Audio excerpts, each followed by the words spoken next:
As one of the toughest conferences in the country, Big East men's basketball has thrown its curveballs left and right. Nobody has felt the pressure of the highs and lows more than Seton Hall. No one has exemplified that more than the Pirates in a roller coaster ride that has been a 5-5 start to league play. Who would have thought that the Pirates would come off a Saturday 90-82 win over the Xavier Musketeers, beating the Musketeers at their own game offensively, and then come back to only manage 5 assists in a perplexing, a confusing 75-62 fall at the hands of DePaul, the second straight loss to a team that was picked to finish last in the Big East. So now where does the Hall go from here? A Saturday matchup with the struggling Marquette Golden Eagles. Meanwhile, there's history on the line this weekend inside Walsh Gym, where Seton Hall women's basketball has won 19 in a row dating back to last year. We get to all those headlines and more. It may not be March yet, but madness has already started at the Hall, and this is Hall Talk. This team needs to show me something for me to believe that they're going to make a run in the tournament. I think they can have a chance of going over 35 wins without a problem. Just stepping up from the 4 points to the 17. She's just dropping threes like there's no tomorrow.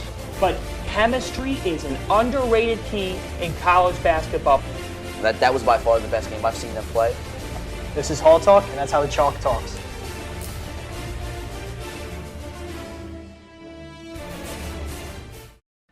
Welcome, everybody, to our Hall Talk studios here at Pirate TV. I'm your host, John Fanta, tonight. Pleased to be joined by Anthony DiPaolo, veteran sportscaster here at Seton Hall. Alongside, he's not part of the loaded recruiting class for Seton Hall men's basketball, but he's a freshman himself. That's Kevin Huebler. Guys, how are you tonight? Doing well, John, and it's great to be back on the set. Doing good, John. Great to be here.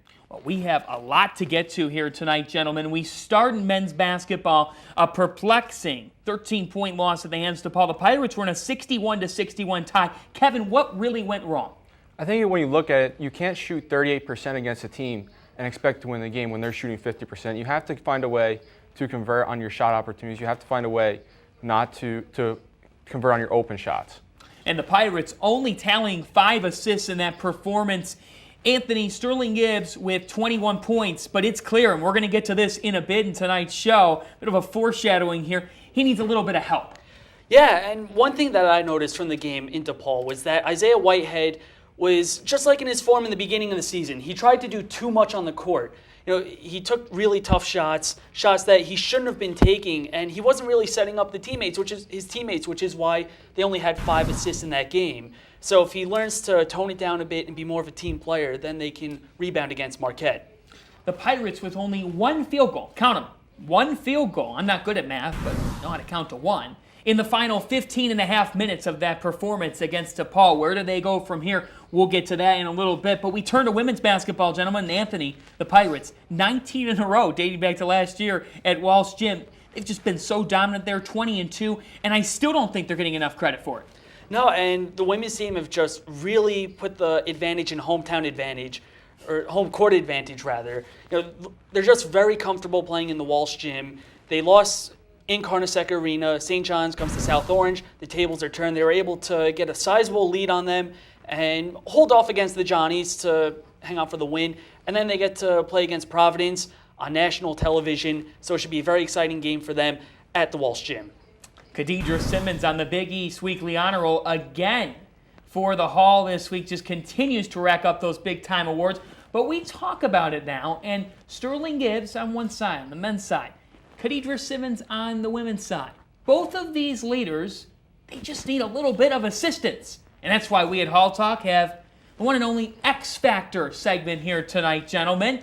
We're talking about those players that need to step up, those guys that are under the radar on each team. And Kevin, I start with you. On the men's side, who is your X-Man? I think the X-Man on the men's side is Isaiah Whitehead. I mean, he's coming back off of an injury in his first game. He goes for 19 points in 22 minutes, and he's one of those players that he just makes everybody around him better. You look at a guy like Desi Rodriguez. He shoots 30% with Whitehead off the floor. When Whitehead comes back, he's still shooting 70% even with Whitehead on the floor, 6 for 7 on Saturday. And you look at Sterling Gibbs in his games without Whitehead, in the 6 of 9 games, he took 13 or more shots. And with Whitehead out, he only did that in 2 games. And Sterling Gibbs leading the Big East in three-point field goal percentage. This kid has been absolutely fantastic. And guys, he's the only guy in the Big East in the top 5 in both scoring and assists. But like we say, he needs a little bit of help, Anthony. Who is it for you? Well, I think that man is Isaiah Whitehead to help Sterling Gibbs. When he was out with the injury, Gibbs had a lot of pressure on him to be that main guy, because Gibbs was the person that everybody looked to, and you could see it in those games against Villanova, St. John's, and even that game against Marquette in Wisconsin, where he was hitting threes left and right. Now that Whitehead's there, a little bit of pressure is taken off of him. We saw that in the game against Xavier when Whitehead returned. If he can play like he did when he returned at the Prudential Center, then that's the Whitehead that the Pirates want to see, so he can alleviate pressure from other players. When he tries to do everything himself and misses those shots, then it puts the pressure back on everybody else to start hitting those shots again. And who averages the second most minutes on the team, folks? And I know that he's struggled, but you need Jaron Cena, because he's averaging well over 30 minutes per game. And he's second in minutes on the team. Kevin Willard's got to get something out of a guy who's averaging that many minutes per game. It's got to be more than just efficiency. The Pirates are 10-0 in games that he hits at least 2 threes in. On the women's side, Kevin, when you look at this team, what does it come down to? We continue this X Factor segment. Who is it for you? I think it comes down to Tabitha Richardson-Smith and whether or not she's getting the points that she normally puts up. She's one of those players where she's able to hit her shots night in, night out, and it's something that you don't often see in women's basketball or men's basketball on the college level. Anthony, the Pirates 20-2. I don't think we need to break down any negatives with this team. I mean, a 2-point loss in Morgantown to West Virginia earlier this season, went to Queens, lost by 9 to St. John's. That's it. Those are the 2 blemishes. Who's the X Factor?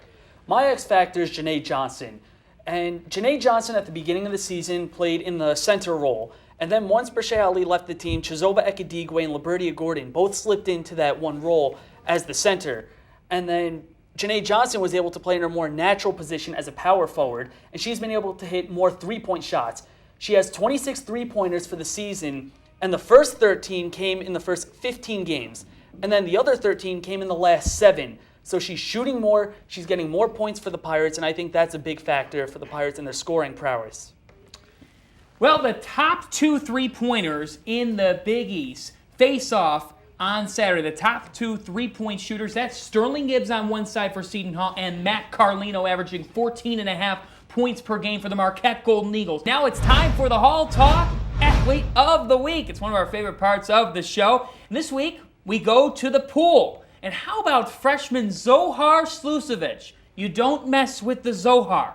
He had 11 regular season wins for the Pirates, tallying 3 victories in each of the 3 dual meets for the Pirates here in 2015. Since they've come back from the breaks, Slusovic has been on fire in the water, as he has been near the top of the Big East men's single competition, the 200 bat, the 100 breast, and Slusovic looks to bring that kind of surge to Ithaca when the Big East men's swimming and diving championships happen on February 18th, and will be going on throughout that weekend. Slusovic, don't mess with him right now. 11 regular season wins. He is our Hall Talk Athlete of the Week. We move on now. Slusovic is a better swimmer than any of us are. I mean, I was good in the pool until I was about 12 years old, and from there on out, we'll stop right there. We talk now about the last word, gentlemen. We close out this show, and while there's men's and women's basketball going on right now, and then there's men's and women's swimming and diving, that's been going on. What people don't know is that we've got some spring sports seasons that are restarting back up. Correct, Anthony? Absolutely. In less than 2 weeks, the Seton Hall men's baseball team will start up. I know you were talking about curveballs at the very beginning of the intro. Well, Luke Cahill will be throwing plenty of them, as he was named the preseason pitcher of the year, and he will be replacing Josh Prevost, who graduated last season. They're going to start out in less than 2 weeks in Chapel Hill at North Carolina. Should be a great season for the Pirates baseball team, and I'm looking forward to it. Kevin Huebler, your last word. My last word, John, are the men's swimming team. You mentioned Zohar Slusovic, but they also have 15 other freshmen who picked up top 5 victories for the Pirates at the Bucknell Invitational over the weekend. So this team has a bright future. I'm looking forward to it as they move on. My last thing, atmosphere. It's been something that both Seton Hall men's and women's basketball have really gotten this year. I talk about it, and the men have averaged over 8,000 a game at the Prudential Center. That's the best since the team moved into the Rock. And as for the women, how about a sold-out Walsh Gymnasium last Sunday in the 78-73 win over St. John's? The crowds have been good. You got to keep on being great and give the Pirates an atmosphere. 4 games in 5 days, and all of them are at home, either in Walsh Gym or at the Prudential Center, great chances for you to get out and check out the Pirates. And remember, stay tuned to Pirate TV for all of the action as the basketball season rolls on. It's only February. We got a long road to go. He's Anthony DiPaolo. He's Kevin Huebler. Guys, thank you so much for your time. Fun weekend awaits. There's no doubt about that. Pleasure to be with you. Pleasure to be with you, John. No doubt about it. We've got you covered here on Hall Talk. Join us next week when we continue to break down the drama. As basketball season rolls on, spring sports starts up. What's there not to like? This has been Hall Talk.